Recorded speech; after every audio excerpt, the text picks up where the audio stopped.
Bonjour et bienvenue à toutes et à tous pour cette nouvelle vidéo qui va parler du livre Les liens d'attachement.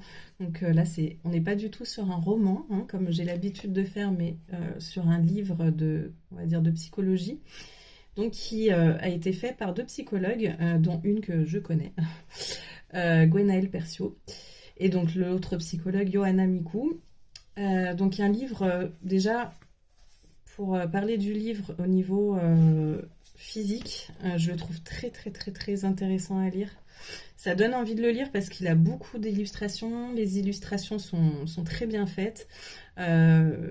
Et je trouve du coup les images très explicatives par rapport au texte. Parce que des fois, il y a quand même du texte, il faut bien tout saisir ce qui veut être dit.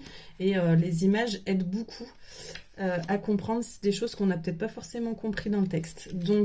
Même si le texte, franchement, est très facile à lire, il n'y a aucune complication là-dedans, c'est très très bien expliqué.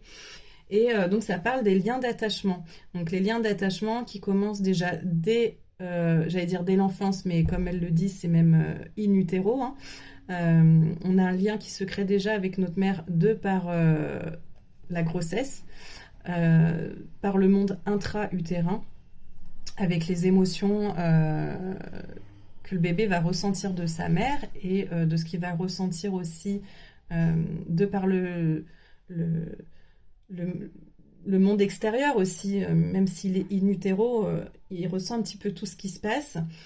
Et forcément aussi les liens d'attachement qui commencent dès l'enfance avec nos parents. Voilà, donc elle explique un petit peu tout ce cheminement des liens d'attachement qui se font du monde in utero jusqu'à la fin. Le plus important étant l'attachement qui se crée de nos parents par l'enfance, mais même en grandissant, c'est ce qu'elles expliquent aussi très bien, c'est que même en grandissant, nos liens d'attachement peuvent évoluer, même si on a des liens d'attachement insécures, comme elles le disent, il y a le lien d'attachement sécure et le lien d'attachement insécure. Même si on a un lien d'attachement insécure, on peut guérir, entre guillemets, évoluer dans notre futur, en grandissant, vieillissant, par des méthodes, en allant voir un psy, en faisant plusieurs méthodes qui peuvent nous aider à combler ce mode insécure. Et donc, en vieillissant, en grandissant, en devenant adulte, on a d'autres liens d'attachement qui sont aussi des liens très importants parce qu'il y a le lien qu'on a avec notre conjoint dans notre vie de couple, mais on a aussi les liens professionnels, les liens amicaux, et ça commence aussi dès l'enfance, le lien amical, mais il se renforce d'autant plus en vieillissant. Et puis, voilà, on a tous ces liens après qui se créent avec notre progéniture, que nous, en tant que parents, on va créer avec nos enfants. Et donc, c'est intéressant pour aussi, nous, en tant que parents, savoir comment faire, en tout cas, en sorte de créer un lien sécure avec nos enfants. Alors, c'est pas du tout un livre qui va être moralisateur, mais ça nous explique un petit peu toutes les parts insécures qui peuvent exister. Alors la part sécure, pour vous expliquer rapidement, c'est quand on évolue dès l'enfance dans un milieu avec des liens d'attachement, donc principalement de nos parents, qui donc sécures, qui nous c'est des liens qui nous renforcent, qui vont renforcer notre estime de soi, nous donner confiance en nous, parce qu'on va avoir des parents qui vont être rassurants, qui vont nous laisser...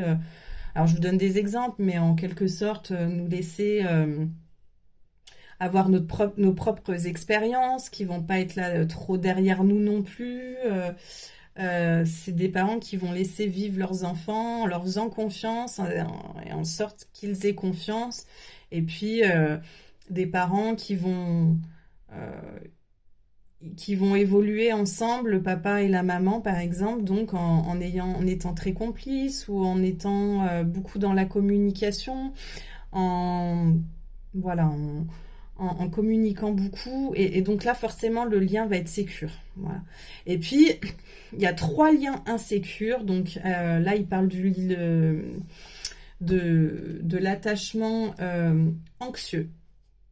Donc ça, c'est par exemple une personne plus tard ou qui va être très très jaloux, très possessif, qui va être, par exemple, je donne des exemples, qui va être anxieuse que son conjoint s'en aille, qui va avoir tout de suite peur qu'il aille voir ailleurs ou que bah, justement se dire bah moi je suis du coup il va faire autre chose parce que je suis moins intéressante.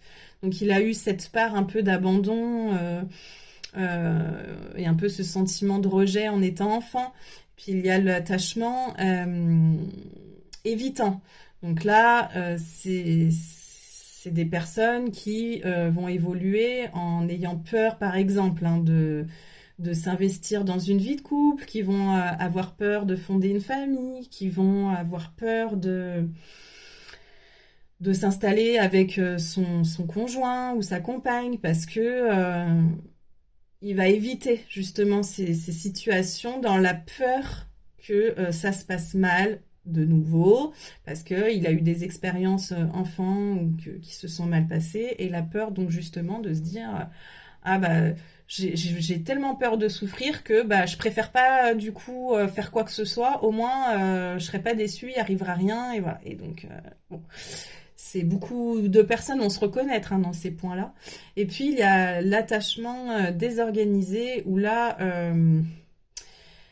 ça va être un peu le chaos. C'est des personnes qui vont être un peu dans l'excès, qui vont avoir par exemple des grosses addictions, qui vont réagir excessivement parce qu'ils auront eu, euh, en fait, ils auront connu finalement tout le long de leur enfance, voilà, de l'attachement insécure, anxieux, et de l'attachement insécure évitant en même temps. Et donc là, c'est les deux mélangés, ça fait en gros un attachement insécure désorganisé, et c'est des personnes qui vont réagir en excès, qui vont avoir des gros troubles, qui vont être, voilà, euh, maniaco-dépressifs, qui vont avoir des grosses addictions, enfin bon. Donc voilà, donc du coup elles expliquent très bien dans le livre toutes ces parts-là, et puis à la fin elles donnent quelques solutions pour bah, justement pour essayer d'évoluer, faire en sorte que ces parts insécures régressent de plus en plus pour au final arriver à un gros stade de parts sécures. Voilà. Donc je vous laisse, si vous êtes, si ce livre vous donne envie de le lire, je vous laisse le lire. Je vous dis, vous n'allez pas être déçus, vous allez comprendre énormément de choses. Il est vraiment là pour vous faire comprendre beaucoup, beaucoup de choses. Vous avez des sortes de petits bilans aussi, chaque chapitre, avec des questions.